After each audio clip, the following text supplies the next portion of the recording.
Clase. Esperen que voy a hacer una presentación. Vamos a hablar de la unidad de bancario hoy. ¿Sí? Quería ver una cosita, pero... Bueno, no puedo. Así que vamos a hacer así. ¿Cómo diablos es esta porquería de Meet? Espérenme, porque Meet no lo uso yo casi nunca. Entonces, la verdad que...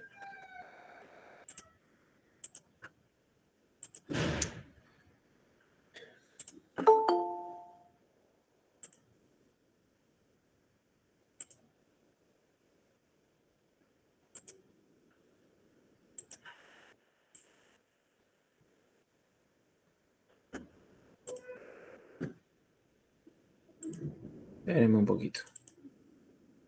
Vamos a tratar de abrir la presentación, porque la verdad que como no estoy bien en casa...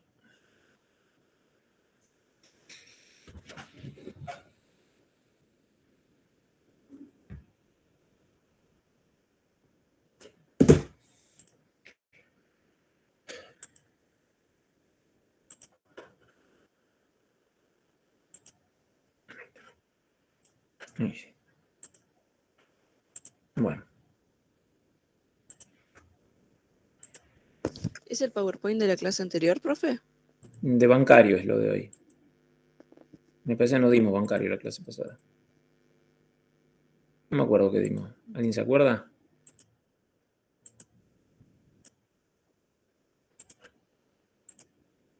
¿Se ve?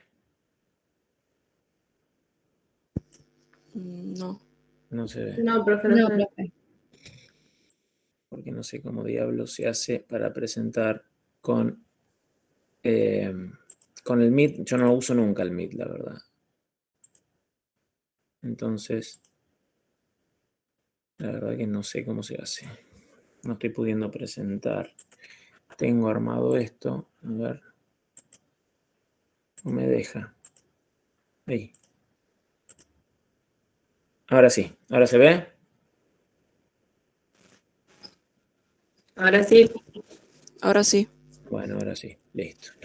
Bueno, vamos a empezar a hablar de la unidad de derecho bancario. La clase pasada hablamos de marca y patente, me parece, si no me equivoco, o de garantías, alguno de esos dos temitas. Entonces, hoy vamos a hablar de derecho bancario, que es la unidad de bancos. Bueno, este es un material que pueden llegar a tener disponible, que bueno, no sé si lo seguirán. Este, digamos, son los puntos de la unidad, que es el programa, básicamente, es la transcripción del programa. Y un poquito...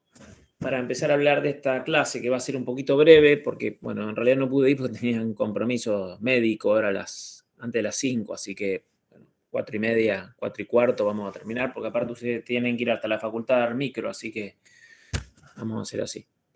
Bueno, lo primero que vamos a hablar es que esta unidad trata de la actividad financiera, pero no cualquier actividad financiera, la actividad financiera de la empresa, en la medida que acuda a solicitar ese financiamiento a las entidades financieras comerciales, bancarias, lo que es el financiamiento comercial a través de los bancos.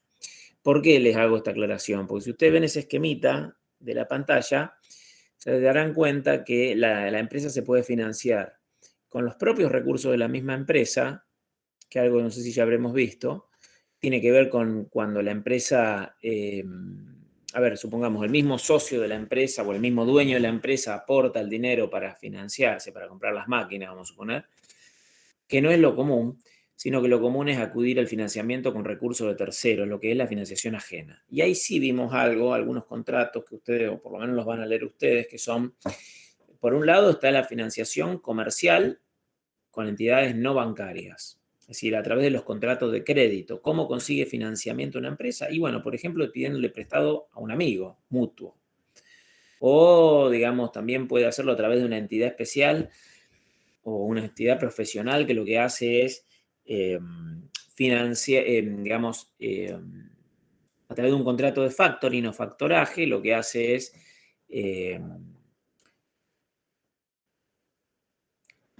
gestionar la cobranza de las carteras de facturas de crédito de las empresas. Entonces, de esa manera puede generar financiamiento porque una empresa a la cual se le cede la cartera de factura de crédito, la empresa adelanta el dinero, anticipa el dinero antes que hayan vencido esa factura, y después la empresa de factoring se ocupa de cobrarla y recupera.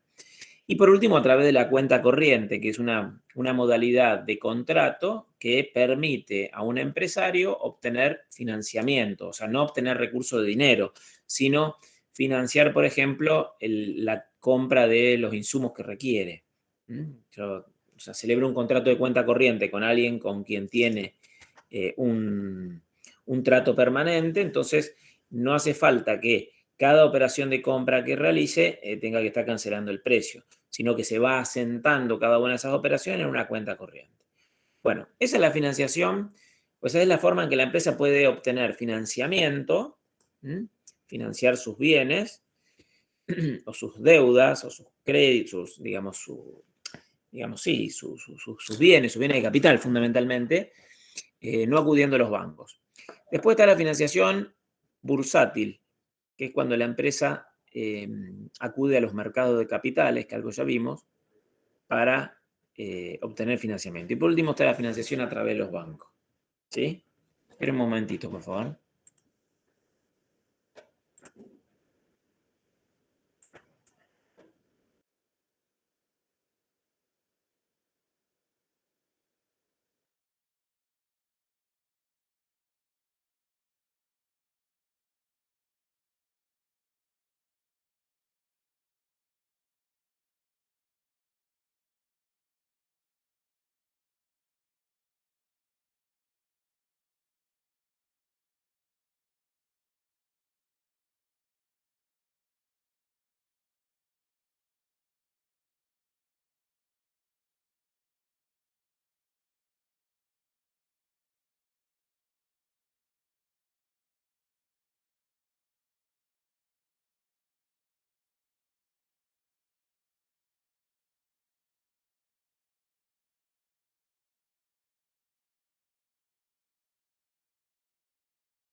Hola, ¿me ven? Sí, profe. Bueno, entonces les decía, otra forma de que una empresa se pueda financiar es a través de la bolsa. O sea, la empresa acude a los mercados de capitales. Hay empresas que se ocupan de colaborar con esa financiación bursátil, pero eso tiene que ver con lo que hablamos de mercado en la unidad correspondiente, que es el tema de que las empresas, para poder acceder al financiamiento bursátil, tienen que primeramente pasar una serie de requisitos muy estrictos por parte del Estado, porque hay que hacer oferta pública de esos títulos valores que pretende obtener. Estoy dando una clase. Entonces, ese financiamiento requiere del cumplimiento de requisitos, ¿está? Pero hoy vamos a hablar del financiamiento comercial bancario, es decir, el que es cuando la empresa acude a un banco. Entonces vamos a ver esta unidad, vamos a tratar los contratos vinculados a la actividad financiera bancaria y vamos a hablar un poquito en general de la misma. Este es un tema que está regulado en el código. Este sería un resumen de la unidad, ¿sí? Esto después a ustedes les queda el PowerPoint, así que ustedes lo van a mirar de ahí. O van a poder sintetizarlo con esto. ¿Qué es el derecho bancario? Bueno, es un conjunto de normas que regulan la actividad bancaria financiera de una empresa. Es un conjunto de normas que tiene características muy particulares. ¿Por qué? Porque contempla normas de derecho público y de derecho privado. Y es importante tener en cuenta que hay intereses públicos y privados comprometidos en toda esta temática. ¿Por qué? Intereses privados y públicos. Está el Estado de por medio en esta temática de la intermediación de la oferta y la demanda de dinero. Y por ese motivo, por haber intereses públicos y privados comprometidos, entonces, públicos en el sentido que hace al funcionamiento de la economía, el tema del dinero que está circulando en la economía, y privados porque, bueno, son los ahorristas, en definitiva, quienes tienen dinero que les sobra, básicamente, y por otro lado, quienes lo van a demandar, que pueden ser empresas, el mismo Estado u otros particulares, que al haber a captación de ahorro público, el Estado se preocupa para proteger esos ahorristas y también fomentar el crédito, controlar el circulante de dinero que puede haber en una economía, porque eso incide en un montón de variables de la economía. Es decir, es el derecho bancario o un conjunto de normas, regulan toda la actividad financiera bancaria de un país, por lo menos del nuestro. Son normas de derecho público, derecho privado, como le dije. Cuando ustedes empiecen a estudiar el tema, se van a dar cuenta que algunas normas pertenecen a la rama del derecho público. Por ejemplo, ¿de dónde surge este tema? Fundamentalmente partimos de la Constitución. El artículo 75, en los incisos 6 y 11, regulan la temática diciendo que, bueno, el Estado Nacional es quien tiene el monopolio en lo que hace la emisión de dinero y que existe un banco central. Después de eso, que es la parte pública, si se quiere, desde el punto de vista del marco constitucional, tenemos el Código Civil. El Código Civil regulará fundamentalmente todo lo que tiene que ver con los contratos bancarios, es decir, cómo el banco se vincula con los clientes bancarios, con los particulares.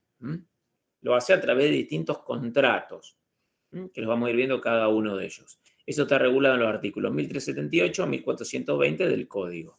¿Sí? Y después tenemos dos normas que son estructurales. ¿De qué? Del sistema, que son la Ley de Entidades Financieras, que determina quiénes son las entidades que pueden operar en el derecho bancario o en el mercado financiero, que son los bancos comerciales y otras entidades financieras más. Determina qué requisitos hay que reunir para poder constituir una entidad financiera, qué requisitos se van a tener que dar para considerar que una empresa está realizando actividad de intermediación financiera. Bueno, en definitiva, regula todo lo relativo a este principal protagonista del derecho bancario, que son los bancos. Requisitos para ser banco, para su constitución, supuestos en los cuales el banco desaparece por distintos motivos. Todo eso está previsto en esta ley 21.526. Y la otra gran ley que existe, que ustedes van a tener que por lo menos mirar brevemente, es esa ley 24.144. Esa es la Carta Orgánica del Banco Central de la República Argentina, el BCRA. En realidad el Banco Central lo que hace es la autoridad de control de todo lo que tiene que ver con el derecho bancario en general, ¿tá? De la actividad financiera bancaria. Pero no nos quedamos ahí nomás. ¿Por qué? Porque estas cuatro normas, la Constitución, el Código y estas dos leyes, son leyes muy generales. ¿Qué quiere decir esto? Que después vienen reglamentaciones realizadas fundamentalmente por el Banco Central, que es lo que se conoce como reglamentos administrativos, que son las circulares y las comunicaciones del Banco Central, que son normas públicas de funcionamiento del sistema financiero. Es decir, si ustedes trabajaran en un banco y fueran, qué sé yo, abogados de un banco o fueran gerentes de un banco, seguramente, bueno, las leyes que ustedes, las normas que ustedes van a ver fundamentalmente en la actividad diaria, en la gestión de esas empresas, son los reglamentos administrativos, sería la reglamentación de las otras normas, sería la letra chica de todo, cómo funciona realmente en la práctica. Todo un banco o el derecho bancario está contemplado fundamentalmente en estos reglamentos administrativos. Bueno, después el programa les pide que ustedes desarrollen lo que son las operaciones bancarias. Es decir, la actividad financiera, la actividad bancaria, es una actividad de intermediación. ¿Entre qué? Entre dos partes. Una parte que va a demandar dinero y una parte que lo va a ofrecer. Es decir, por ejemplo, ¿quién va a ofrecer dinero? Y un particular que tiene un ahorro. ¿Quién va a demandar dinero? Y puede demandar dinero. Una empresa, un particular para comprar un auto, una casa, o bien el Estado para financiar su gestión. Entonces, el banco lo que hace es ser un intermediario entre esos dos extremos, el demandante y el oferente. La actividad bancaria se desarrolla a través de la integración de distintas operaciones bancarias. Y esas operaciones bancarias se las clasifica, se las divide en tres: activas, pasivas y neutras. Las activas son las que, o aquellas por las cuales el banco lo que hace es otorgar crédito. ¿A quién? A quien necesita ese dinero. Y en ese caso, entonces, acreedor. Los contratos más usuales para llevar adelante este tipo de operaciones bancarias activas son el préstamo de dinero, el contrato de descuento bancario o el contrato de apertura de crédito. ¿Tá? Activa, ¿por qué? Porque el banco es acreedor. ¿Qué hace el banco ahí? Y le voy a pedir plata para comprar un auto, entonces el banco me lo presta el dinero. Obviamente, como es un préstamo, se lo voy a tener que devolver y además le voy a tener que pagar intereses. ¿Tá? Las pasivas son aquellas en las cuales el banco recibe dinero, recibe crédito.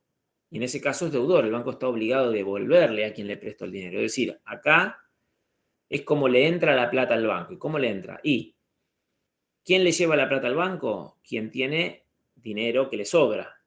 Es decir, el oferente de este recurso, dinero. Por ejemplo, ¿quiénes pueden ser oferentes de dinero? ¿A quién le puede sobrar dinero? Y a un ahorrista.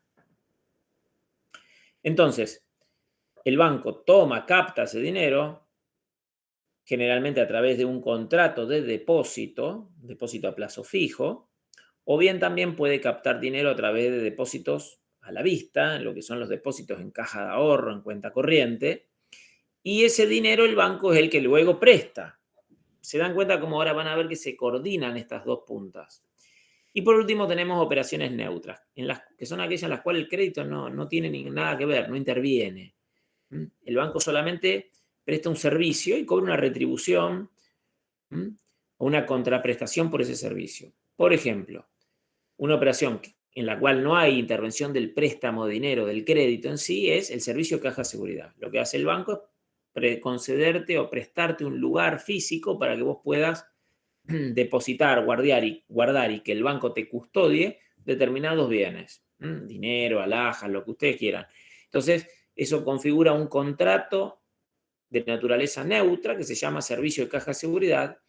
Vamos a ver después que todos estos contratos, a través de los cuales se desarrolla la actividad bancaria, están regulados en el código y en distintas leyes. Entonces, como para graficar un poquito esto de la actividad bancaria, sería un poco así. Les dije, lo primero, que el banco lo que hace es ser un intermediario entre la oferta y la demanda de recursos financieros, de dinero. Entonces, el banco, básicamente, hay, por un lado, sujetos con un excedente, ahorristas e inversores. El banco necesita captar esos recursos para después volver a colocarlos en el mercado hacia aquellos sujetos que demandan esos recursos financieros, que son las empresas, los consumidores, el mismo Estado.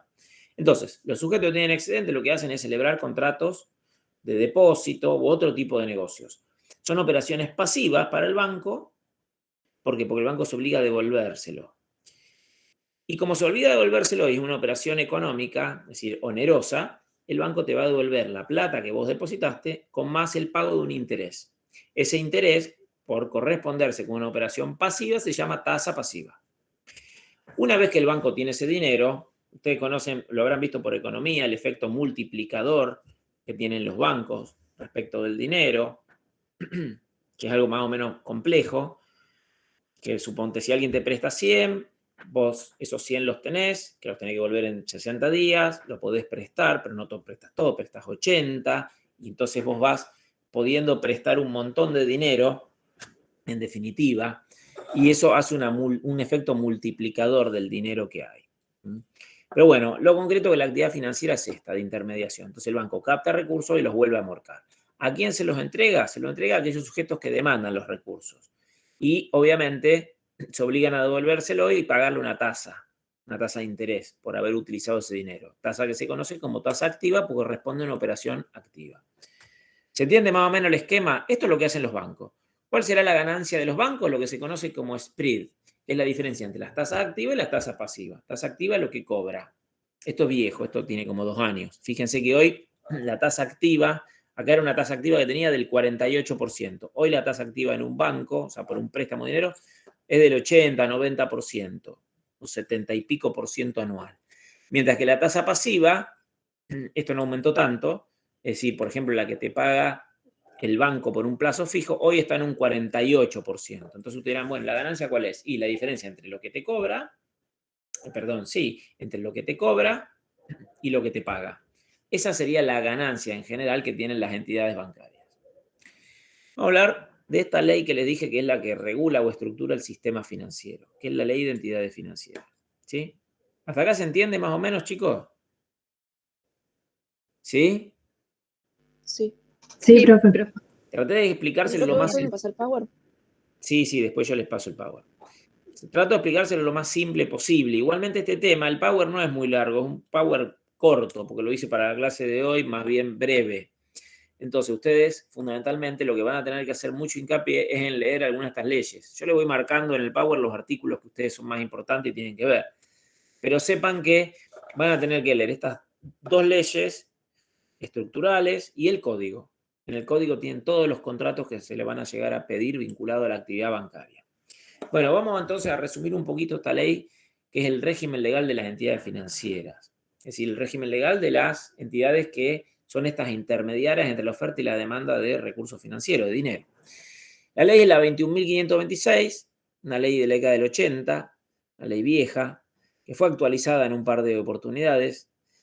Y un artículo importante es el artículo primero. ¿Por qué le digo que es un artículo importante? Porque el artículo primero determina cuándo estamos frente a una entidad financiera. Y de esta definición podemos concluir o sacar como conclusión que si un sujeto realiza esta actividad, que usualmente es la que realizan las actividades financieras, pero que no se constituyó cumpliendo los requisitos que prevé la misma ley, estamos frente a una entidad financiera ilícita, irregular. Es decir, estamos frente a una empresa que realiza lo que se conoce como banca de hecho. Es decir, capta recursos, los vuelve a volcar, cobra una tasa, paga otra tasa, gana con esa actividad de intermediación, pero si no se constituyó y tuvo la autorización previa del Banco Central para poder funcionar, entonces estamos frente a alguien que está actuando al margen de la ley. ¿Tá? Entonces esta definición es importante por ese motivo. ¿Cuáles son las entidades financieras? Bueno, la ley declara entidad financiera a quienes, a todas aquellas personas o entidades públicas o privadas que realizan una actividad muy específica. ¿Cuál es? Intermediación habitual entre la oferta y la demanda de recursos financieros. Esa es la actividad de los bancos, fundamentalmente. Ser un intermediario entre ¿qué? Entre la oferta, o sea, aquellos sujetos que tienen excedente, y la demanda de recursos financieros, aquellos sujetos que necesitan ese dinero. Por ejemplo, las empresas que tienen que comprar bienes de capital, que tienen que pagar sueldos, los consumidores, o sea, todos nosotros que en alguna forma tenemos que acudir a un banco porque tenemos que usar una tarjeta de crédito y financiar nuestros consumos, porque queremos comprar un auto, queremos comprar una casa, no queremos ir de vacaciones y pagar el pasaje. El mismo Estado que a veces tiene que acudir a distintas formas de obtención de recursos, porque a veces con el cobro de los impuestos solo no le alcanza. Entonces, para financiar ese déficit fiscal o esos gastos del Estado, bueno, a veces tienen que acudir a determinadas operaciones que en realidad los bancos más que a los, digamos, el Estado más que a los bancos acude a los mercados, emitiendo bonos y que las empresas y algunos particulares puedan adquirirlo y de esa forma obtiene recursos. Pero bueno, es otro tema, es derecho financiero. Pero bueno, entonces, el artículo 1 declara qué se entiende por entidad financiera. Y es muy importante, ¿por qué? Porque las personas que realicen esta actividad se las considera entidad financiera. Ahora bien, para que esa entidad financiera actúe en el marco de la ley, o sea, lícitamente, previamente tienen que pedir autorización al Banco Central para poder funcionar. Eso está en el artículo 7 de la ley. ¿Me siguen? Es decir, si vos querés realizar actividad de intermediación habitual, o sea, habitualmente entre la oferta y la demanda de recursos financieros, previo a realizarlo tenés que pedir autorización. Y el Estado, para autorizarte, te va a exigir que cumplas con determinada forma jurídica, que es la forma jurídica que deben adoptar esas entidades financieras. Y esto surge del artículo 8, que determina quiénes pueden ser entidades financieras. No cualquier empresa puede realizar esta actividad. Es una actividad regulada, es decir, no es totalmente libre. No es como ustedes que si quieren se ponen a fabricar ropa y lo venden y no hay mayor restricción. El Estado pone exigencias. ¿Por qué? Volvemos atrás, porque hay intereses públicos y privados en esta actividad. El Estado no puede permitir que cualquiera, un insolvente, una persona que moralmente no cumple algunos requisitos de solvencia moral, de idoneidad, de capacidad técnica, una persona que no tenga mayores, que no tenga, digamos, delitos cometidos vinculados a la actividad económica. ¿Por qué? Porque en definitiva, si yo permitiera que cualquiera lo realice, puedo generar perjuicio en la sociedad, porque imagínense, yo capto dinero de la gente y me obligo a devolvérselo dentro de 6 meses o más, y entonces puedo quedarme con ese dinero. Entonces, para evitar ese tipo de maniobra, la ley exige, primero, que quien quiera realizar actividad de intermediación tenga que pedir autorización para funcionar. Y después va a decir, bueno, no cualquier empresa puede ser entidad financiera. ¿Un particular puede ser entidad financiera según el artículo 8? No. Tiene que ser determinado tipo de sociedades, no cualquiera tampoco. Sí, solamente van a poder ser entidades financieras aquellas que reúnan los requisitos de los artículos 7 y 8. Después, el artículo 2 de la ley lo que hace es una enumeración de entidades financieras. Y ustedes, cuando lean ese artículo, se van a dar cuenta que no solamente existen los bancos, como ustedes los ven usualmente, que son los más comunes, los bancos comerciales, que son los que más atribuciones tienen, más actividad financiera de intermediación pueden realizar. Pero no están solamente ellos, porque también están los bancos hipotecarios, que no son bancos comerciales, están las cajas de crédito, están las compañías financieras propiamente dichas, y cada una tiene asignado determinado tipo de actividades, todas vinculadas con la intermediación entre la oferta y la demanda de recursos financieros. Pero, por ejemplo, los únicos que pueden recibir dinero y tener cajas de ahorro de los clientes, que se llaman depósitos a la vista, son los bancos comerciales. Los otros no pueden. Explico, es decir, los bancos comerciales son los que mayor cantidad de actividades pueden realizar. Después los otros están acotados a algún tipo de actividad, todo vinculado a la intermediación entre la oferta y la demanda de recursos financieros. Pero los bancos comerciales, que son los que aparte uno ve en la calle, el Banco Macro, el Banco de Santa Fe, el Banco de Buenos Aires, el que sea, esos son bancos comerciales. Pero sepan que no son las únicas entidades financieras, son un tipo de entidad financiera y hay otras más. ¿Ah? Bueno, entonces, de esta ley ustedes recuerden, vean estos 4 o 5 artículos que yo les cito, que son los más relevantes.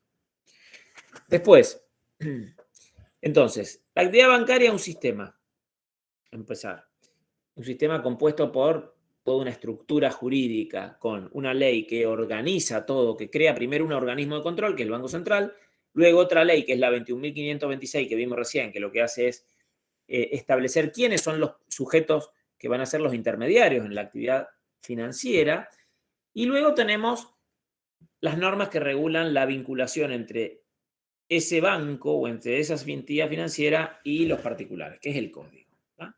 Pero siempre tengan en cuenta que es una actividad regulada, reglada, no es libre.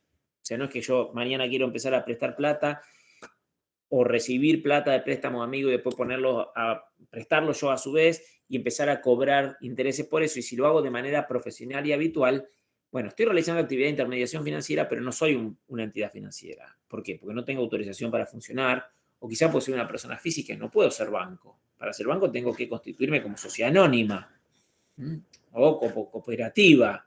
Entonces, no puedo realizar la actividad. Es una actividad regulada por el Estado, controlada por el Estado. Y hay un control de tipo permanente, que va desde la autorización para poder empezar a funcionar, a operar, y sigue por toda una serie de pasos. Por ejemplo, si la entidad financiera tiene problemas de liquidez, es decir, qué sé yo, supongamos, el banco recibe plata con depósitos a plazo fijo, que los tiene que devolver 30, 60, 90, 120, y esa plata la presta. Y la presta a plazos mucho más largos, porque yo no te presto para que me lo devuelvan 30 días generalmente. Ustedes vayan a pedir un préstamo a un banco y lo mínimo que le van a pedir prestado es que se lo deje devolver en 12 cuotas, en 12 meses. Entonces, puede haber un descalce o una diferencia entre yo tengo que devolverla en 30, pero a mí me la devuelven en 12 meses. Entonces, es muy sensible todo eso. Y puede ocurrir que todos los que necesiten o los que quieran la plata, la quieran ya, los que la pueden retirar rápidamente, y yo no se la puedo exigir a todos inmediatamente, con lo cual puede pasar que tenga un problema de liquidez, que yo no pueda hacer frente a esa demanda de dinero. O sea, los que me depositaron los plazos fijos que se vencen y me los quieren retirar, y yo no puedo pedirle a los otros que me la tenían que devolver en 12 meses y me la vuelvan ya. Entonces, ¿qué pasa en ese caso? Y bueno, el Estado, a través del Banco Central, puede intervenir controlando y puede intervenir colaborando, asistiendo, prestándole plata al banco, básicamente, ayudándolo. Si a pesar de ello el banco no puede remontar, no puede andar, pueden llegar hasta revocarle la autorización. Y cuando se le revoca la autorización a un banco es porque el banco va a dejar de existir, con lo cual todos sus bienes se liquidan. Es un proceso liquidatorio. Entonces, fíjense que el Estado controla todo, desde que nace el banco hasta que se extingue. Bueno, este punto es el que trata a otro gran protagonista de esta unidad, que es el Banco Central de la República Argentina. ¿Mm? Y acá tienen que ver esta ley 21.526, pero también tienen que ver la ley 24.144, que es la ley que se conoce como la Carta Orgánica del Banco Central. ¿Tá? Entonces me siguen hasta acá. Por un lado, la ley 21.526,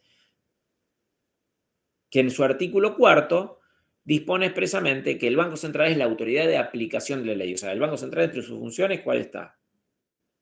Ser la autoridad que va a controlar cómo se aplica la ley de entidades financieras. O sea, todo lo vinculado con la intermediación financiera, con los bancos, con las entidades financieras en general, con los bancos hipotecarios, con las cajas de crédito.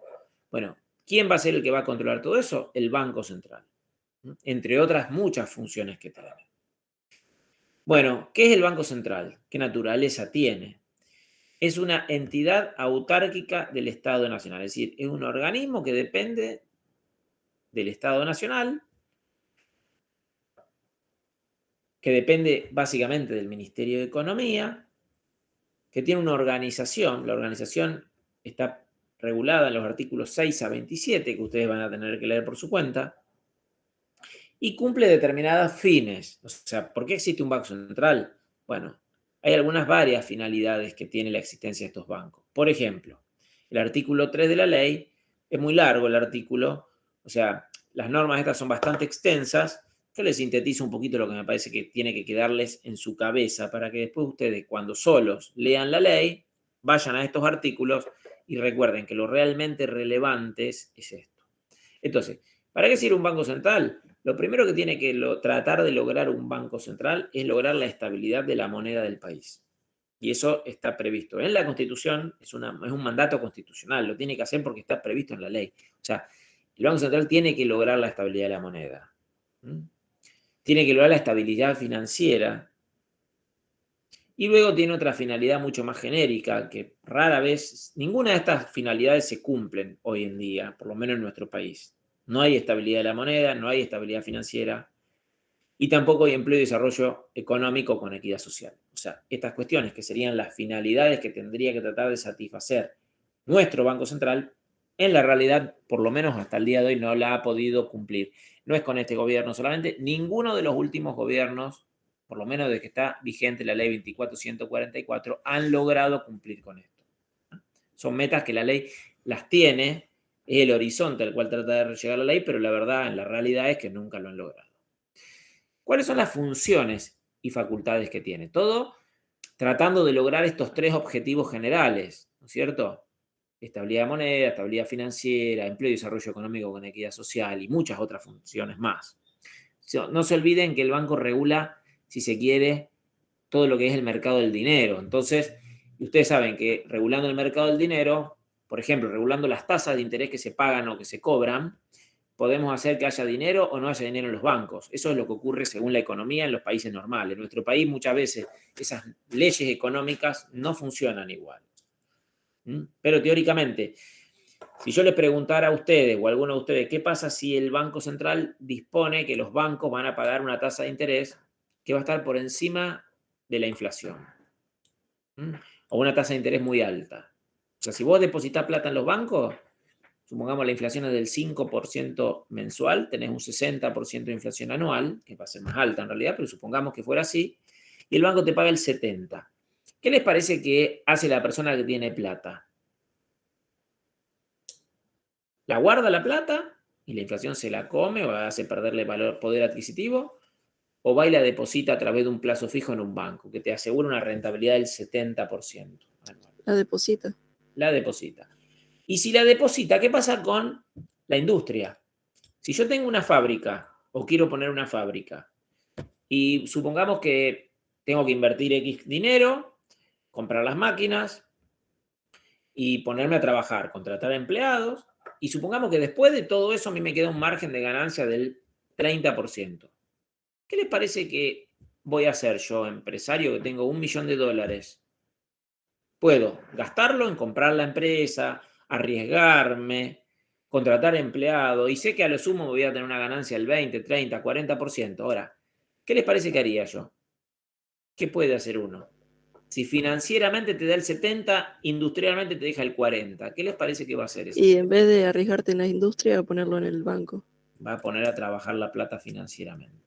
Entonces, fíjense que el Banco Central, con estas herramientas legales que tiene, puede hacer funcionar a una economía de un país de una manera distinta a otra. O sea, yo puedo decir, bueno, yo no quiero enfriar la economía, no quiero que la gente consuma tanto, entonces subo las tasas de interés para que la gente, en vez de gastársela en ropa, en comida, ponga la plata en los bancos. Y por otro lado, yo quiero que los bancos que tienen mucha plata le presten eso a tasa muy económica a las empresas para que las empresas compren máquinas. Entonces, fíjense cómo esto es fundamental en el funcionamiento de una economía. Por eso le digo que hay intereses públicos y privados en juego. Están los intereses de los particulares de proteger a esos particulares que invierten sus ahorritos, pero también están los intereses del público, los intereses públicos del Estado de regular el funcionamiento monetario de una economía. Entonces, el Banco Central es un organismo, una entidad autárquica fundamental. ¿Cuáles son las funciones? Que les decía, son muchísimas. Todas tienden o todas sirven de alguna forma para que pueda lograr esas finalidades tan genéricas. Por ejemplo, regular el funcionamiento del sistema financiero y aplicar la ley de entidades financieras y las normas que en su consecuencia se dicten. Esto es bien genérico. Regular la cantidad de dinero y las tasas de interés. Y regular y orientar el crédito. Esto es lo que les explicaba recién. ¿Quién determina cuánto va a ser el dinero, la base monetaria y el circulante y todo eso? Y lo va a lograr el Banco Central, en definitiva. Y las tasas de interés. Y regulando las tasas de interés, yo oriento el crédito, les decía, ¿no es cierto? Porque si pago mucho interés por un plazo fijo, es probable que, es muy probable que la empresa o que las personas, en vez de consumir, manden la plata ahí. En cambio, si las tasas de interés que te pagan son muy bajitas, bueno, probablemente me vuelque a otra inversión, o me vuelque a invertir en otra cosa, o me lo gaste, o lo consuma. Entonces, fíjense cómo regula la moneda, tiene que ver con el funcionamiento de una economía en lo que hace a lo monetario. Después, actúa el Banco Central como agente financiero del Estado Nacional. Y es depositario, en definitiva, y es depositario y agente del país ante las instituciones monetarias, bancarias y financieras internacionales a las cuales la nación haya adherido, así como desempeña un papel activo en la integración y cooperación internacional. Después, concentrar y administrar sus reservas de oro, divisas y otros activos. Contribuir al buen funcionamiento del mercado de capitales. También, si supongamos, yo quiero que la gente invierta, no sé, en acciones, y bueno, probablemente voy a poner tasas de interés que no sean tan atractivas para que la gente, si le sobra la plata, invierta comprando acciones y quizás le permita a los bancos que puedan realizar operaciones vinculadas a los mercados de capitales. O sea, busco la forma de que contribuir al buen funcionamiento del mercado de capitales, que es otro mercado, no es el del mercado de dinero, el mercado de capitales es otro. Él opera en los mercados de valores. Bueno, después, ejecutar la política cambiaria. ¿Ah? Esto tiene que ver también con el tema del dólar, por ejemplo. O sea, ¿cuál es la política cambiaria que tiene un país? Y bueno, a ver, vinculado al dólar.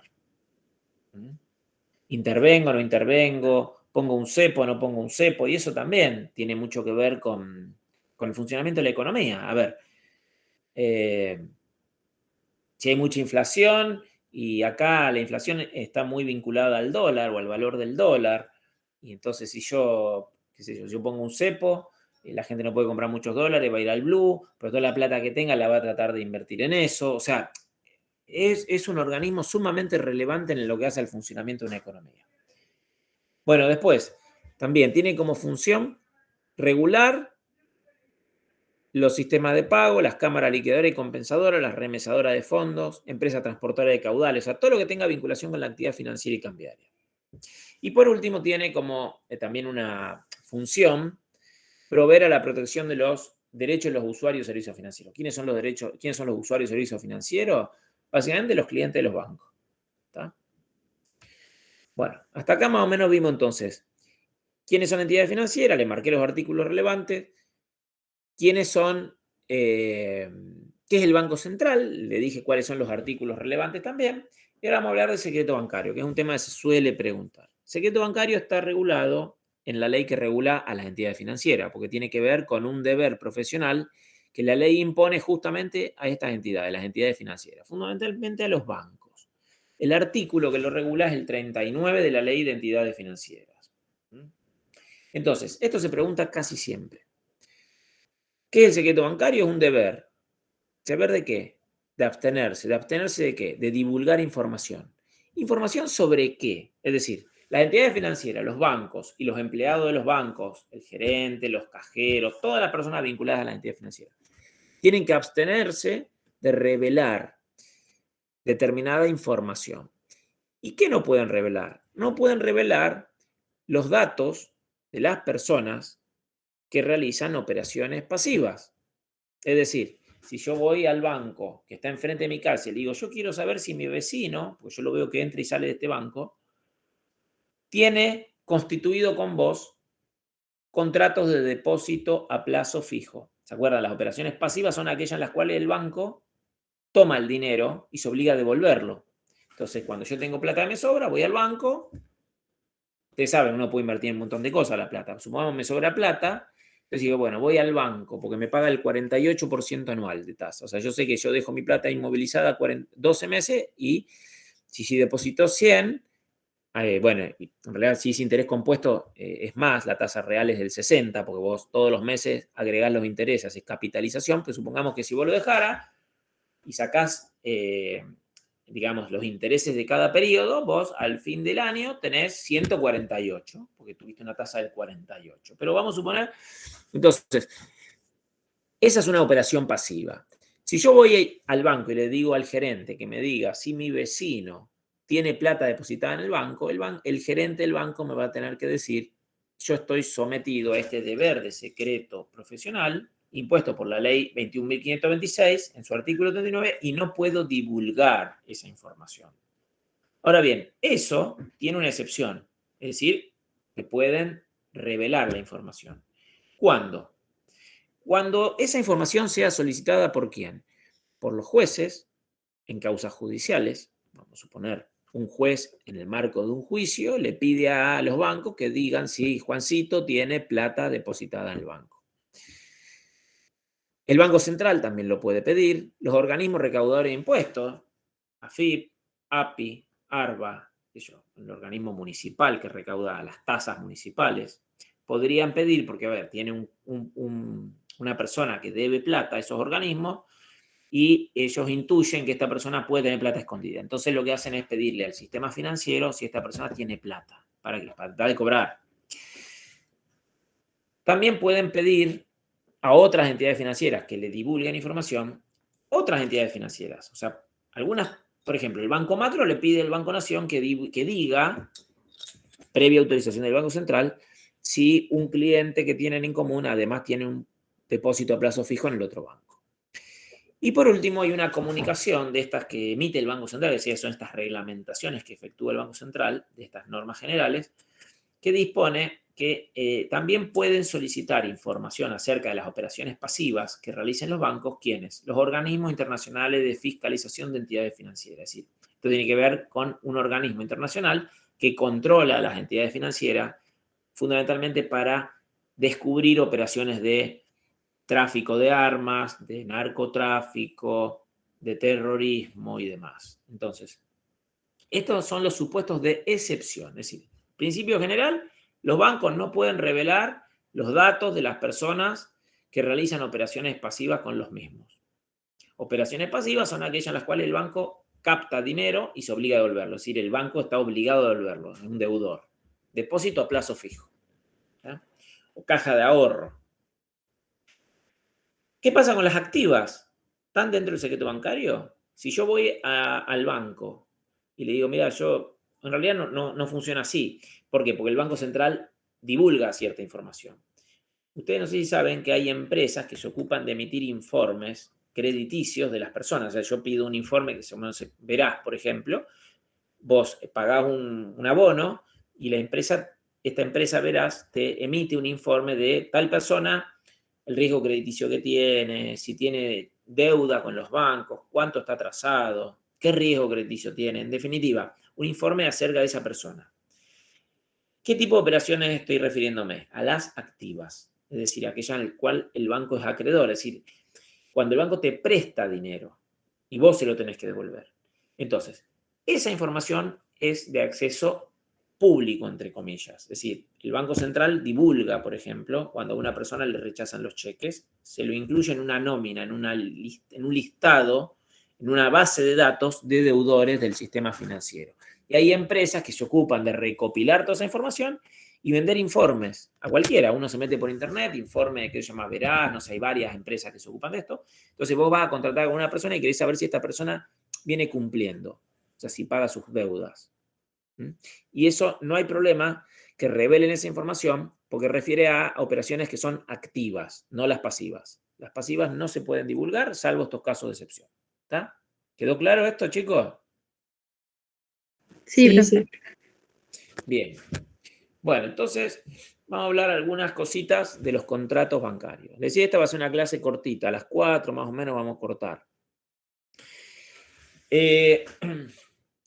Y después les voy a decir, este tema ustedes lo van a ver del código, cualquier código comentado, yo les aconsejaría que miren estos artículos, los contratos y todo este tema, y lo anterior de las leyes y los artículos que yo les fui citando, con eso tienen que andar más que bien, porque es lo realmente importante. Las otras cuestiones son muy técnicas, muy puntuales, muy específicas, y el programa no pide tanto, pide lo más básico de estos temas. Pero bueno, vamos a hablar de las operaciones bancarias, que sería la parte de derecho privado, o sea, toda la parte de los contratos bancarios. Acá nos estamos poniendo en el supuesto en el cual los bancos celebran contratos con los clientes bancarios. ¿Y cuáles son los contratos que los bancos celebran con los clientes bancarios? Bueno, esto hasta hace algunos años, hasta el 2015, no estaba regulado en el código, ni civil ni comercial. En realidad el Código de Comercio tenía solamente el contrato de cuenta corriente bancaria, pero no había mucho más que eso. En cambio, hoy tenemos un capítulo específico del código que está destinado a regular todas las normas de derecho privado que regulan la contratación bancaria. Y cabe aclarar que esas normas que están dentro de los contratos están teñidas, si se quiere, de orden público. ¿Qué quiere decir esto? Volvemos atrás. Le dije que el derecho bancario son normas de derecho público privado. Es decir, estas son normas de contratos, en definitiva, contrato entre un banco, que es una persona jurídica de derecho privado, y otro particular, que es el consumidor bancario, el cliente. Son dos particulares, no es el Estado el que está contratando. Pero, como siempre vamos a tratar de proteger al cliente bancario, muchas de las normas de contratos de este capítulo, todo lo que tiene que ver con las operaciones bancarias, son normas que las partes no las pueden modificar a libre voluntad. ¿Me entienden? Como hay intereses en juego públicos, privados, muchas de las normas, a pesar que son normas de contrato, ustedes van a ver que el código cuando regula los contratos dice, bueno, las partes pueden celebrar los contratos como les guste. Lo pueden hacer por escrito, de palabra, salvo algunas normas que dicen, no, vos tenés que cumplir esto. Bueno, en este caso hay muchas normas que no se pueden modificar libremente. ¿No? A pesar que sea un contrato entre los particulares, el Estado a través del código se mete a decirle, bueno, esto no puede modificarse. ¿Por qué? Porque protege a una parte más débil, que es el cliente bancario. Este capítulo de los contratos bancarios se divide, si se quiere, en varias partes. Una primera parte de disposiciones generales y una segunda parte de contratos bancarios en particular. Esas serían las dos grandes secciones de este capítulo de los contratos bancarios. Dentro de las disposiciones generales, a su vez, se subdivide en dos partecitas más. Un primer parágrafo que se ocupa de regular todo lo que tiene que ver con la transparencia de las condiciones contractuales en general. Es decir, esto es aplicable a cualquier contrato que realice un banco con un cliente bancario, sin importar si el cliente bancario es una empresa, es decir, si es banca de consumo o es banca comercial. No importa. Acá, todo lo que tiene que ver con la transparencia en los contratos bancarios es aplicable a cualquier contrato con cualquier cliente bancario. ¿Tá? No me importa si el que vino a pedir un crédito fue una empresa grande para comprar una máquina o fue un consumidor para pagarse un viaje al Caribe. No me importa. Este primer parágrafo se ocupa de eso. Regula aspectos generales que tienen que ver con la transparencia. Es decir, ¿por qué reguló esto? Y porque los bancos muchas veces hacían todo lo contrario. ¿Qué hacían? no eran transparentes. Entonces vos cuando ibas a celebrar un contrato, no te dan la copia del contrato, ponían una letra que no entendías nada, y de esa forma abusaban o se abusaban en las tratativas contractuales de la otra parte. Entonces, el código dijo, no, vamos a proteger al cliente. ¿Cómo lo hacemos? Y poniendo pautas que no se pueden modificar, por más que el banco diga, él lo aceptó, no tiene validez. ¿Y qué aspectos son los que controla el código? Todos los aspectos vinculados a la publicidad. Por ejemplo, van a ver que si el banco hace una publicidad ofreciendo, no sé, un préstamo, te tiene que poner cuál es la tasa que vas a pagar. O si te dice 12 cuotas sin interés, bueno, sí, pero pará, detrás de esto siempre hay algún costo. No tenés una tasa de interés, pero tenés un costo. Por eso tiene que poner cuál es el costo efectivo real. El costo efectivo del negocio. O sea, no pagás interés en sí, pero mantener esa tarjeta cada mes te sale 1.000 pesos. Entonces, pará. Yo no pago intereses por la compra esta, pero indirectamente estoy pagando algo porque mantener la tarjeta me sale plata. Entonces, eso tendría que estar en la publicidad, bien claro, para que la gente analice, evalúe antes de tomar un préstamo. ¿Qué forma tienen que tener los contratos? O sea, ¿qué forma tienen que tener para que sean válidos? El contenido que tiene que tener un contrato con el banco. ¿Qué información periódicamente te tiene que entregar el banco al cliente? Y me tiene que dar el resumen. Y tiene que estar bien detallado todo lo que consumí. Y cuáles son los impuestos y cuáles son las comisiones que me cobran. Y un tema muy importante, la rescisión contractual. Es decir, la rescisión tiene que ver con ponerle fin al contrato bancario. Y la rescisión tiene que ver con que cualquiera de las partes, acá fundamentalmente se ocupa del cliente, pueda en algún momento, sin importar que haya un incumplimiento, o sea, yo rescindo porque no tengo más ganas de tener tarjeta de crédito. Entonces yo digo, mira, me cansé la tarjeta de crédito, entonces yo tengo que tener una vía rápida, sin ningún tipo de traba por parte de la entidad financiera o del banco para poder rescindir ese contrato. Bueno, y de eso se ocupa este primer parágrafo. Son cosas importantes que cuando ustedes empiecen a operar, quizá con algún banco, se van a dar cuenta que muchas veces los bancos no lo cumplen todavía, todo esto. Y no lo cumplen porque la gente tampoco sabe que existe la ley que los obliga a hacerlo. Es decir, cuando los bancos reciben un reclamo, saben que lo van a perder, ahí adecúan su actuación a muchas de estas cuestiones. Pero hasta ese momento no hacen nada porque saben que la gente ni sabe todas estas cuestiones, no sabe que existen estos derechos. El segundo parágrafo de las disposiciones generales de los contratos bancarios se ocupa específicamente de los contratos bancarios, pero no de todos los contratos bancarios, solamente aquellos contratos bancarios que han sido celebrados con consumidores y usuarios. Es decir, la primera parte, general, para cualquier contrato bancario, sea con una empresa, sea con un consumidor. La segunda parte, el parágrafo segundo, protege aún más. ¿Pero a quiénes? Solamente a los consumidores. ¿Quiénes son los consumidores? Y aquellos que adquieren bienes o servicios para consumo final, suyo o de su familia. Entonces, si yo voy a comprar qué sé yo, voy a pedir un préstamo, a comprarme un auto para mi casa, para usar con mi familia, eso es un contrato de consumo. Si yo voy a pagar la tarjeta de crédito o voy a tomar un préstamo para refaccionar mi casa o para irme de vacaciones, eso es un contrato bancario de consumo. Y se le aplica este segundo parágrafo que tiene normas más protectorias todavía, como que son normas que le conceden más derecho al cliente frente a los abusos de los bancos. Bueno, eso está todo en este segundo parágrafo. Entonces, ustedes lo que tienen que hacer para estudiar este tema es leer esos 10 artículos. 1378, 1389. El segundo parágrafo, la segunda parte, o el segundo subcapítulo, si se quiere, es el que regula los contratos en particular. 1390, 1420. ¿Está? Y esto volviendo un poquito atrás, que les decía el tema este. Hay un artículo que les decía, el de la rescisión, que es general.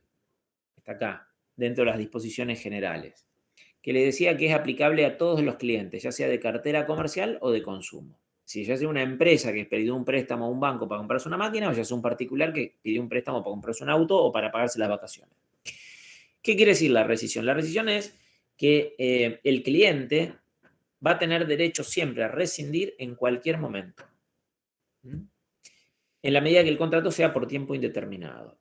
Y algo importante, que no va a tener que aplicársele ningún tipo de penalidad ni gastos. Es decir, si yo tengo un contrato de caja de ahorro, de cuenta corriente y de tarjeta, que no tiene plazo de duración determinado, Es decir, es un contrato que yo lo celebré y bueno, no tiene duración, es sin plazo. Y yo mañana me aburrí porque no quiero tener más tarjeta con los bancos. Quiero rescindirlo, yo tengo que manifestar mi voluntad, rescindir en cualquier momento, sin que el banco me pueda aplicar ninguna penalidad o gasto. No me puede decir, no, mira, vos podés ponerle fin al contrato, pero tenés que pagar una multa. Si el banco quisiera hacer ello, yo puedo impugnarlo. Puedo observarlo. ¿Por qué? Porque esta norma, el 1383, justamente lo que busca es eso. ¿Está?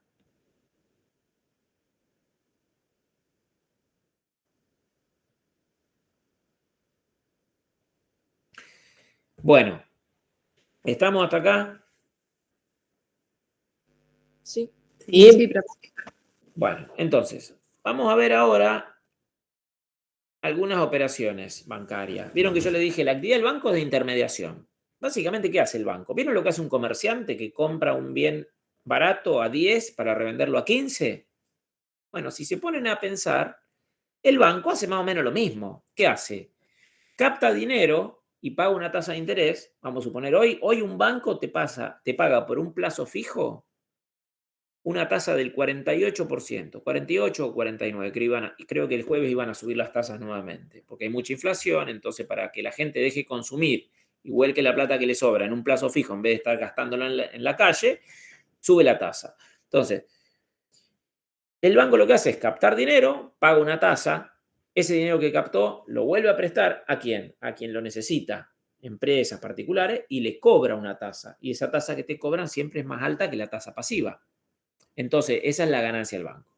Es decir, la actividad de los bancos se desarrolla a través de la celebración de contrato con las dos puntas, con la demandante y con la oferente, con el que tiene el dinero que le sobra y con el que lo requiere. Entonces, vamos a ver cuáles son los contratos que responden a operaciones pasivas o activas. A las operaciones pasivas responden, por ejemplo, el contrato de depósito. El depósito está definido en el artículo 1390.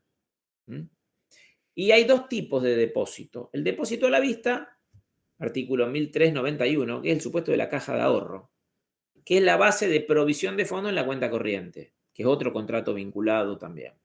Y el depósito a plazo. El depósito a plazo es el depósito a plazo fijo. Es cuando vos vas y le depositas plata, 30, 60, 90, ahora están los plazos fijos tradicionales en pesos o en dólares, o tenés los plazos fijos UVA, que son unos plazos fijos que en vez de tener una tasa de interés pasiva fija, 49% anual, tienen una tasa de interés que se ajusta o te paga una tasa que se ajusta con la inflación o con el SER, que es un coeficiente de estabilización de referencia basado en la inflación. Entonces, son distintas alternativas de depósito a plazo fijo, pero en todos los casos lo mismo. Vos le entregás plata al banco, el banco te da un certificado de depósito y cuando vence el plazo, por ejemplo, los UVA son a 3 meses. Entonces la gente, algunos están entregando la plata en UVA porque saben que, bueno, son 3 meses y otros dicen, no me arriesgo de tener los 3 meses porque si llego a necesitar la plata antes no la puedo tener. En fin, te la devuelven, pero no te pagan los intereses. Entonces toman a 30 días en tasa tradicional. Y los depósitos a la vista son cuando vos depositas plata en una caja de ahorro. Si vos tenés una tarjeta de débito, que lo vimos en otra clase, vos y podés hacer extracciones, transferencias, retiro por caja. ¿Y de dónde se retira? De la caja de ahorro. Y son depósitos a la vista, ¿por qué? Porque a diferencia de los depósitos a plazo, en los cuales vos tenés un plazo que tenés que respetar para poder ir a buscar y retirar el dinero, o más el interés, en los depósitos a la vista, en general te pagan un interés que es peso. Capaz que vos tenés 100.000 pesos y te pagan 3 pesos de interés por tener la plata estacionada ahí. Pero en los depósitos a la vista lo que tienen es que vos podés pedir la disponibilidad, vos tenés la disponibilidad, el retiro del dinero en cualquier momento. O sea, vos tenés la plata en tu caja de ahorro y vos podés ir al cajero. Creo que hoy los bancos, para que te dejen sacar por ventanilla, tenés que sacar más de 100.000 pesos. Si no, tenés que ir sacándolo a través del cajero automático. Pero podés hacer transferencia entre cuentas, o podés hacer otros débitos, o podés hacer un montón de operaciones para disponer en cualquier momento de ese dinero. O sea, el banco lo tiene que tener disponible permanentemente. ¿Tá? Bueno, ese es el contrato de depósito, que es la base, si se quiere, a través de la cual el banco tiene los ingresos de dinero que necesita para después poder realizar las operaciones activas, es decir, para después poder prestarle ese dinero ¿a quién? A los terceros que lo necesitan, a través de estos contratos. Pero sigamos con las operaciones pasivas, que ¿cuáles son? Operaciones pasivas tenemos la cuenta corriente bancaria. Acá hay que distinguir entre cuenta corriente bancaria y cuenta corriente mercantil, que es un contrato que no vieron todavía conmigo, vamos a tratar de llegar a darlo, pero porque está bien desarrollado en un apunte que está en el campo. Entonces, y aparte está en el código, que es un contrato por el cual generalmente empresas, son contratos generalmente realizados por empresas que tienen vinculaciones comerciales asiduas, permanentes, en vez de estar cada vez que necesitan, por ejemplo, yo tengo una empresa, vamos a suponer que tuviera una empresa que vendo golosinas y otra empresa lo que hace es una estación de servicio, que tiene un localcito, un mini shop en la estación de servicio. Entonces, supongamos que cada vez que iba el empresario que vende las golosinas a cargar nafta, tenía que pagar la plata, tenía que pagar el precio de la nafta cargada en su camioneta. Y cada vez que el dueño de la estación de servicio quería comprar la golosina, tenía que pagarle el precio de esa compra-venta de esa mercadería al distribuidor. Entonces, ¿qué pueden hacer? Pueden ponerse de acuerdo y decir, mira, no, a partir de ahora y hasta fin de año, todas las operaciones que realicemos entre nosotros, no vamos a exigirnos los pagos del precio de esos negocios. ¿Qué vamos a hacer? Lo vamos a ir incorporando en una cuenta corriente, que es un debe y un haber. Entonces, cada uno de los dos empresarios va a tener su cuenta corriente, en la cual va a anotar los débitos y los créditos que tenga. Supongamos, un día va el distribuidor y entrega 10.000 pesos de mercadería.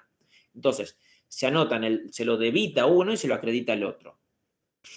Al día siguiente, ese proveedor o ese distribuidor va a cargar nafta y carga 5.000 pesos de nafta. Entonces, uno lo acredita, el otro lo debita. Cuando al final del año se cierra la cuenta, arroja un saldo. Eso es una cuenta corriente mercantil o común.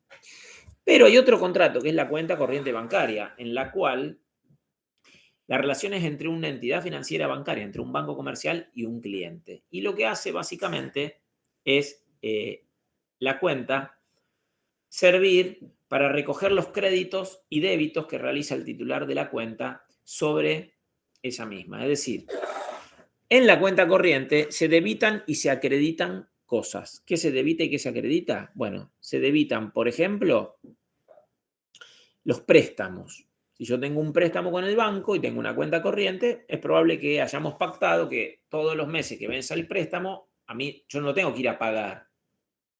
Me lo debitan de la cuenta corriente. Después yo tengo que transferir plata para que tenga fondo en esa cuenta corriente. Pero si yo no tengo fondo y tengo autorización para girar en descubierto, el banco me va a debitar eso y me va a cobrar intereses, porque me está consiguiendo crédito. ¿Qué me van a acreditar, por ejemplo? Por ejemplo, si yo cobro un cheque o si alguien me transfiere plata, bueno, eso se va a acreditar en mi cuenta. Y se va a compensar con lo otro. Si me acreditan 50.000 pesos y yo tenía un préstamo de 20, bueno, ingresan los 50. Al día siguiente me debitan los 20. Entonces hay un saldo, 30. ¿Me explico? El esquema es de una cuenta. Básicamente es el mismo, un débito y un crédito. Ese es el esquema mental.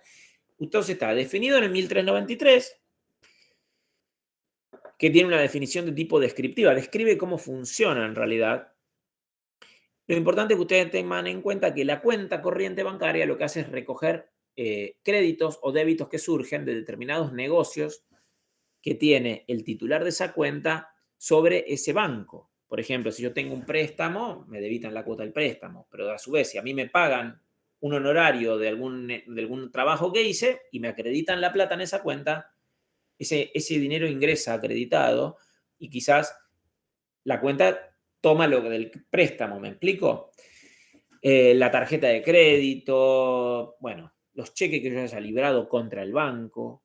O sea, se va a debitar o acreditar distintas cosas, distintos negocios, operaciones. Bueno, la cuenta corriente bancaria tiene como distintos efectos. Uno es que la cuenta corriente bancaria presta o se presta en virtud de la cuenta corriente bancaria lo que se conoce como servicio de caja. ¿Qué quiere decir esto? Que el banco realiza por cuenta del cliente cobros y pagos que le encomienda el cliente o que surgen del mismo funcionamiento. Por ejemplo, si yo me pagan un trabajo con un cheque. Supongamos que yo voy, un trabajo me lo pagan con un cheque que vence dentro de 30 días y la sucursal en la cual yo tendría que ir a presentar el cheque para cobrarlo queda, no sé, en Bahía Blanca. O sea, me queda lejísimo. Entonces yo no me voy a tomar un colectivo o un avión para irme a Bahía Blanca a cobrar un cheque de 50.000 pesos porque me sale más caro el avión, el viaje y esto y lo otro que cobrar el cheque. Entonces, ¿qué puedo hacer yo?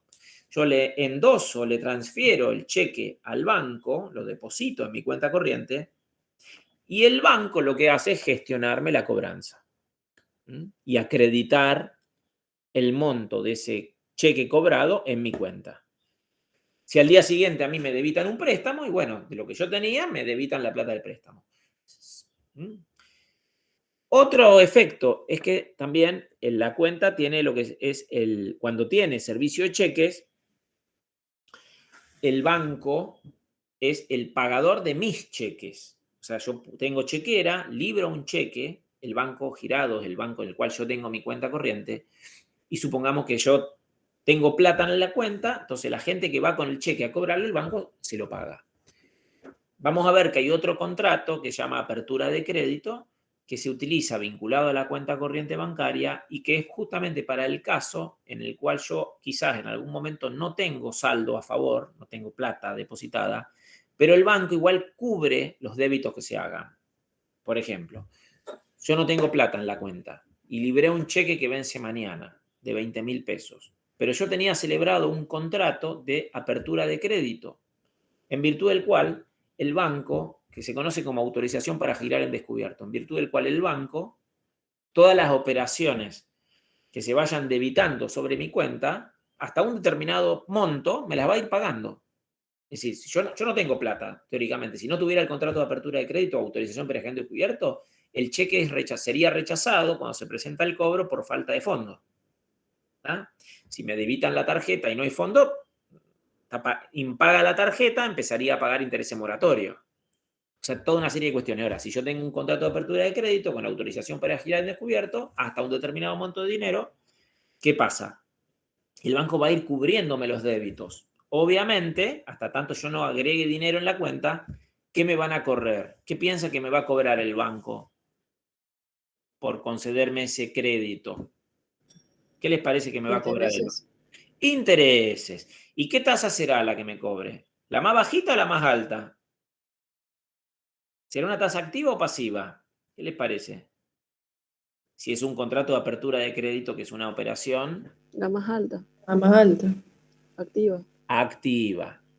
Va a ser la tasa más alta, vamos a suponer, para que ustedes tengan una referencia.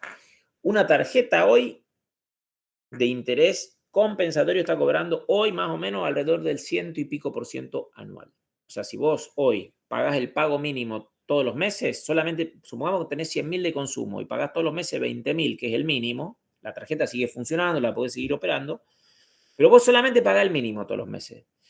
Bueno, el mes siguiente se te aplican intereses y a fin de año vos vas a tener el doble de lo que debías en el primer momento.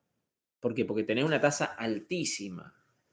Con las tarjetas, más la tasa por los descubiertos, son tasas sumamente elevadas, con lo cual es muy riesgoso para una persona endeudarse muchas veces con los bancos. Le puede generar grandes problemas. Pero bueno, servicio de cheques. ¿Puede haber cuentas corrientes sin servicio de cheque? Sí, yo puedo abrir una caja de ahorro y una cuenta corriente y no querer comprar talonario de cheque. De hecho, yo tengo, pero hace algún tiempo no compré talonario de cheque para no librar cheque. Entonces, no lo usaba, de hecho, no funcionaba, no estaba activa. Si quería, podía comprar chequera, pues no lo usaba. Es decir, ¿puede haber cuentas corrientes sin cheque? Sí. Es optativo del cliente. Es muy útil si lo utiliza. Y si no, bueno, no necesariamente tiene que haber, porque mucha gente dice, cuenta corriente bancaria, indefectiblemente tiene que tener chequera. Aparte, los cheques te los cobran. O sea, vos te compras una chequera, aunque no lo uses, tiene un costo también. Si vos querés, no lo tomás directamente. Y otro efecto que tiene la cuenta corriente bancaria es que se hacen débitos provenientes de otras relaciones jurídicas. A ver, ¿qué quiere decir esto? Supongamos, yo puedo en mi cuenta corriente debitar el club, debitar la cuota del cable, debitar la cuota del teléfono, debitar la cuota del monotributo. Es decir, pero para lograr eso yo tengo que haber adherido al débito. Que acá no estamos hablando de débito en tarjeta de crédito, es otra cosa. Esto es débito de la cuenta corriente bancaria. ¿Ah? ¿Me siguen? Más o menos, ¿me entienden? Traté de ser lo más descriptivo posible, porque la verdad es que cuando lean el código, después de esta explicación que yo le doy, quizás lo entiendan. Si ustedes miran hoy los artículos así pelados, le va a costar bastante, porque es árido el tema. Pero explicándoselo cómo funciona en la realidad, lo van a entender un poquito más. Bueno, el tema del cierre de la cuenta, es decir, en algún momento la cuenta se puede terminar. Bueno, está regulado en el artículo 1404. Hay varios motivos de cierre de la cuenta. Varios motivos. Uno tiene que ver justamente con la rescisión. El cliente diga, yo no quiero tener más cuenta con el banco tal. ¿Por qué? Porque no tengo ganas. No hay un incumplimiento, no hay nada, no tuve problema, no tengo más ganas de tener banco. Quiero desaparecer del sistema financiero. A partir de ahora me voy a manejar en efectivo y gasto lo que tengo y si no tengo, no gasto más. Bueno, el 1404 prevé todas las situaciones o las causas de cierre de una cuenta. Operado el cierre, o sea, una vez que se cierra, se extingue la cuenta, se puede dar un tema que tiene que ver con los saldos. Saldo de la cuenta. O sea, yo cierro la cuenta, que es como una T, con un debe y un haber, más o menos funciona. O sea, el esquema gráfico podría ser así. Y eso arroja un saldo. O sea, vos cuando tenés una cuenta en un banco, hoy yo entro a mi home banking y sé cuál es el saldo de mi cuenta. Hoy tengo saldo negativo, es decir, que tengo tanta plata en contra. Como tengo autorización para girar descubierto, hasta que yo consiga, junte la plata para cubrirlo, me corren unos intereses. ¿Ah? Pero no hay problema. Está dentro del negocio del banco. Al banco le conviene y a mí me conviene porque capaz que yo puedo pagar cosas, inventar el dinero si se quiere, para cancelar obligaciones sin tener la plata. ¿Me explico? Uno juega con esos vencimientos, juega con los ingresos que tiene y demás. Los comerciantes y los empresarios son maestros de esto, del manejo de las cuentas con los bancos. Pero bueno, lo importante es que en algún momento puede cerrarse la cuenta y hay un saldo. Y el código prevé todo el tema de aprobación del saldo. Es decir, supongamos que a mí el banco me informa que tengo un saldo deudor de 150.000 pesos. Entonces, yo tengo distintas alternativas a tomar frente a esa información que me dio el banco de que tengo un saldo de 150.000. Uno es aprobarlo expresamente, es decir, el artículo 1403, manifiesto que estoy de acuerdo. Otra es no hacer nada.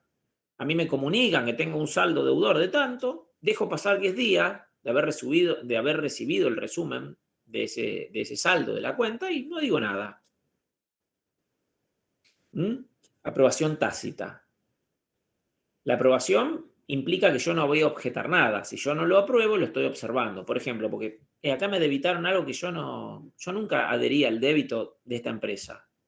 Es más, de hecho, yo no tengo cable. Entonces, mal me podría haber debitado a este servicio. Lo puedo impugnar eso, ¿no es cierto? Acá está la aprobación tácita o expresa. La otra posibilidad es impugnarlo, observarlo. Si yo no lo apruebo, si yo no lo observo, es decir, que se aprueba tácita o expresamente, y tengo un saldo deudor y no lo pago yo voluntariamente, espontáneamente, el banco tiene la posibilidad de ejecutarlo. Artículo 1406. Es decir, ¿qué puede hacer el banco? Cobrarse. Y lo va a hacer a través de un título ejecutivo. ¿Qué quiere decir que es un título ejecutivo? ¿Se acuerdan que esto lo vimos también con la tarjeta de crédito? Es muy parecido. Artículo 39, la ejecución del saldo deudor de tarjeta de crédito. ¿Se acuerdan? No sé si recuerdan esto. Sí. ¿Sí? Bueno, yo les voy a decir cuáles son los requisitos del título ejecutivo para que ustedes lo recuerden, no se lo olviden, porque esto se toma, yo me animo a decirle, en el 70%, 80% de los exámenes. Ejecución de saldo, 1406 del Código Civil y Comercial. Producido el cierre de una cuenta, producido el cierre, y no observada, es decir, aprobada expreso tácitamente, eso está implícito.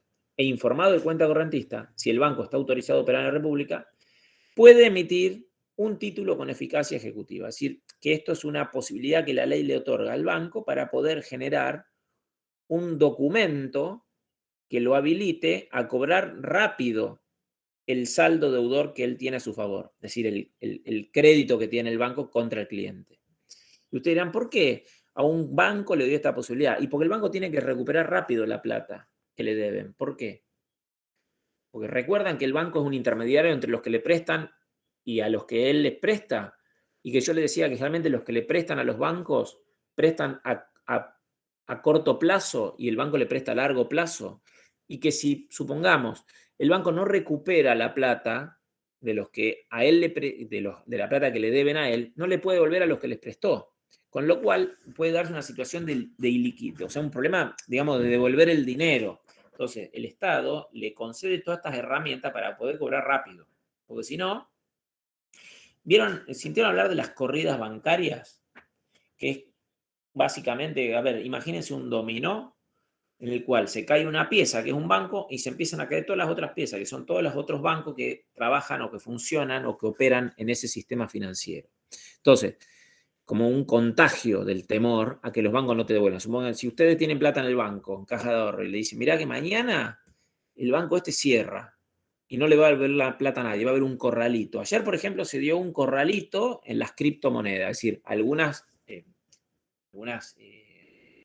empresas que operan en lo que es el trading de las criptomonedas y también las que te permite comprar estos criptoactivos, dijeron, la gente que tiene cuenta en nuestra empresa no puede retirar, o sea, o transferir Bitcoin, suponete, o convertirlo. Era como una especie de corralito, ustedes no lo vivieron, fue en el 2001, pero bueno, era una especie de bloqueo de que vos no podías disponer de lo que tenías. Entonces, si uno se entera que la plata que tiene en la caja de ahorro, en la caja fuerte o lo que sea en un banco, no te la van a devolver, lo primero que haces es ir a buscar la plata vos y avisarle a tus hijos, a tus padres, a tus hermanos, a tus parientes, a tus amigos, che, hagan lo mismo porque desaparece el banco, te quedas sin plata. Y eso genera una corrida bancaria, que es algo muy nocivo, porque después todas las otras personas que se enteran van corriendo rápido a buscar la plata en los otros bancos. Entonces esto genera un gran problema en el sistema financiero en general. Entonces, por eso es el fundamento de por qué el banco tiene estas atribuciones. Pero bueno, volviendo al título ejecutivo, decía, cerrada la cuenta, aprobado expreso tácitamente el saldo. El banco puede generar un título que es como un documento, como si fuera un cheque, un pagaré, que le permite iniciar un juicio rápido, juicio ejecutivo. Ese título con eficacia ejecutiva, ese documento con eficacia ejecutiva, tiene que cumplir una serie de requisitos formales. ¿Cuáles son? Los que son los que surgen del artículo 1406. Primero, que ese documento tiene que estar firmado por dos personas apoderadas del banco con escritura pública. ¿Está? O sea, ¿quién lo firma? Y generalmente el gerente y el abogado, o el gerente y un empleado, o dos empleados que se les asignó la función de emitir títulos ejecutivos de saldo deudores de cuenta corriente bancaria. Pero ojo, esas dos personas que van a firmar ese documento tienen que ser apoderadas, o sea, el banco les tiene que haber autorizado expresamente por escritura. O sea, hay una serie de requisitos formales muy estrictos que si uno no los cumple, van a ver que el efecto es que cuando a mí me demanden eso en un juicio ejecutivo para tratar de cobrarme lo que yo les debo, yo me voy a presentar y voy a decir, este título ejecutivo no es hábil. ¿Por qué? Y porque no está firmado por quien tiene que estar firmado, porque no dice lo que tiene que decir. Entonces, en ese caso, es una defensa que yo puedo poner. Es decir, si ustedes fueran contadores de un banco y le dicen, mira, ocupate de tratar de gestionar la cobranza de los deudores del banco, todos los saldos deudores de cuenta corriente bancaria, ustedes van a tener que chequear este artículo, controlar todo para no equivocarse. Bueno, entonces ese documento tiene que tener la firma de dos personas apoderadas del banco mediante escritura pública. Y además tiene que contener determinadas cosas ese documento. Debe indicar el día de cierre de la cuenta. Debe indicar el saldo a esa fecha, a la fecha de cierre. O sea, te cerré la cuenta, te avisé, no la impugnaste. Aprobación tácita o expresa. El saldo ese día era de 100.000 pesos. El medio por el que ambas circunstancias fueron comunicadas. Generalmente esto se te tiene que comunicar por un medio fehaciente, yo te mando una carta. Bueno, reunidos esos requisitos, ¿qué pasa? el banco tiene habilitada la vía ejecutiva. Y nada más. Eso es lo que ustedes tienen que saber de este tema. Operaciones activas. Préstamo bancario, 1408. ¿Qué es el préstamo? ¿Vieron el contrato? Bueno, ustedes van a ver en la bolilla de los contratos usuales el mutuo. El mutuo es un préstamo de consumo. Por ejemplo, el mutuo de dinero, el préstamo que alguien le hace dinero, por ejemplo, a un amigo, un familiar o a otra persona, y te puede cobrar un interés o ser gratuito. Yo le presto a mi hija 100.000 pesos para que arregle el auto y ella se compromete a devolvérmelo en 6 meses o en un mes o en lo que pueda. Y yo generalmente no le voy a cobrar interés, pero también le podría cobrar interés. Le cobro una tasa de interés. Bueno, el préstamo bancario es lo mismo, lo único que, o en el cual hay, en vez de ser dos particulares, siempre hay un banco que se obliga a entregarte una suma de dinero y la otra parte, que es el cliente, que se llama prestatario, se obliga a devolverte esa suma de dinero y a pagarte intereses en la moneda de la misma especie que hubiera sido pactada. Es decir, préstamo bancario pues en pesos o en dólares. Generalmente son en pesos ahora. Entonces me prestan 100.000 pesos para irme de vacaciones. Y yo le tengo que devolver al banco los 100.000 pesos más un interés. Porque los bancos te cobran intereses porque su actividad activa es esa. ¿Está? Otro contrato, el descuento bancario, 1409, que es otra figura también vinculada a los bancos. Es un contrato, el de descuento bancario, por el cual, previa deducción de intereses que te descuentan a vos, el banco te anticipa un dinero contra la entrega de un título de crédito. ¿Esto cómo sería básicamente? Supongamos que yo tengo un cheque que vence dentro de 30 días. Entonces yo no puedo esperar los 30 días para que venza, porque necesito la plata hoy. Entonces, ¿qué puedo hacer? Acudo al banco en el cual yo tengo una cuenta y realizo un contrato de descuento bancario, en el cual yo le entrego el cheque y el banco, ¿qué hace? Me anticipa el dinero del cheque, que todavía no va a vencer porque faltan 30 días, pero me descuenta, o sea, supongamos que el cheque era de 100.000 pesos y me lo va a devolver 30 días antes de lo que yo tendría que haber esperado hasta que vence el cheque. Entonces, me devuelve no los 100.000, sino que me va a devolver el dinero una vez que hubiere descontado los intereses que me cobra por anticiparme ese dinero. ¿Me explico? Es lo que se llama como descuento de documentos. Este es el descuento bancario. Después el banco se queda con el cheque. A los 30 días va y lo pretende cobrar. Si no lo cobra, me llama a mí y me dice, vos me tenés que devolver el dinero, yo te transfiero el cheque a vos de vuelta y vos andá y cobráselo a través de un juicio ejecutivo a quien lo libró. Eso está regulado en el 1409. Apertura de crédito, que es lo que yo les expliqué, que se vincula mucho a la cuenta corriente bancaria. Yo les decía que la cuenta corriente bancaria, básicamente, en la cuenta corriente bancaria se acreditan y se debitan créditos y débitos que surgen de operaciones que el cliente tiene con el banco o con tercero. Entonces, por ejemplo, yo tengo una tarjeta de crédito, me debita el mínimo de mi cuenta corriente bancaria. Ahora, yo en principio tengo que tener plata para que el banco autorice el débito. Supongamos que tenía 20.000 de débito del pago mínimo la tarjeta. Y en mi cuenta corriente tengo 30.000. Entonces, ¿qué hace el banco? Debita los 20.000 de la tarjeta y me quedan 10.000. Supongamos que yo liberé un cheque por 30 y tengo 10 nada más de saldo. Entonces, va la persona que yo le entregué el cheque, va, lo presenta el cobro en el banco y el banco, ¿qué hace?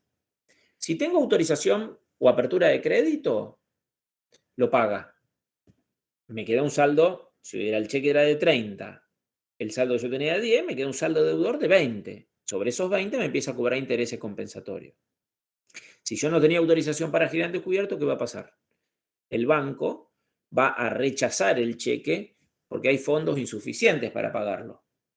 ¿Ah? Entonces, el contrato de apertura de crédito es un contrato en el cual el banco, según el 1410, se obliga a cambio de una remuneración, un interés, en la moneda de la misma especie de la obligación principal, conforme a lo pactado, a mantener a disposición de otra persona un crédito de dinero dentro de un límite. En definitiva, te dice, vos tenés apertura de crédito hasta 100.000 pesos. Entonces vos podés no tener saldo a favor, no tener plata en tu cuenta, y todos los débitos que te hagan hasta, por ejemplo, 100.000 pesos, el banco te los va a cubrir y te va a cobrar un interés por cubrirte. Lo bueno que tiene es que por ahí vos, te faltan 5 días para cobrar otra cosa, entonces vos tenés que pagar sueldo. Entonces vos, bueno, el banco te paga los sueldos del empleado. Cuando vos cobrás eso otro, rápido vas y cubrís y cancelás los intereses y cancelás y quedás con saldo nuevamente. Entonces te permite girar teniendo un préstamo en definitiva, es crédito. Bueno, por último, que no lo tengo en esta presentación, hay otro contrato, y ya terminamos, que es el del servicio de caja de seguridad. Hasta ahora vimos que hay operaciones activas y pasivas, que son las que hacen al negocio bancario, porque es intermediación en el mercado de dinero, de crédito, de financiero. Pero también hay operaciones neutras. Las operaciones neutras, acá ya saco la presentación, porque ya no lo necesitamos más. Las operaciones neutras son aquellas en las cuales no hay intervención del crédito, no hay crédito básicamente. O sea, lo que hay es un servicio que te presta el banco a cambio de una contraprestación, una retribución. Por ejemplo, el servicio de caja de seguridad, en el cual en la cual el banco me da un espacio de una caja de seguridad y se obliga a custodiar lo que está en ese local y adentro y a la integridad de lo que yo tengo en la caja. Y por eso me cobra una retribución. Eso está regulado en los artículos 1413 a 1417. ¿Está? Bueno, eso lo miran de ahí, de cualquier código. Es muy simple ese contrato. Lo que tienen que tener en cuenta de ese contrato fundamentalmente es el tema de las cláusulas de limitación y de eximición de responsabilidad. Es decir, el 1414 dice que la cláusula que exime de responsabilidad, o sea, el banco no puede poner una cláusula que disponga que el cliente, si tiene alguna pérdida o un robo de lo que hay en la caja, el banco no va a responder.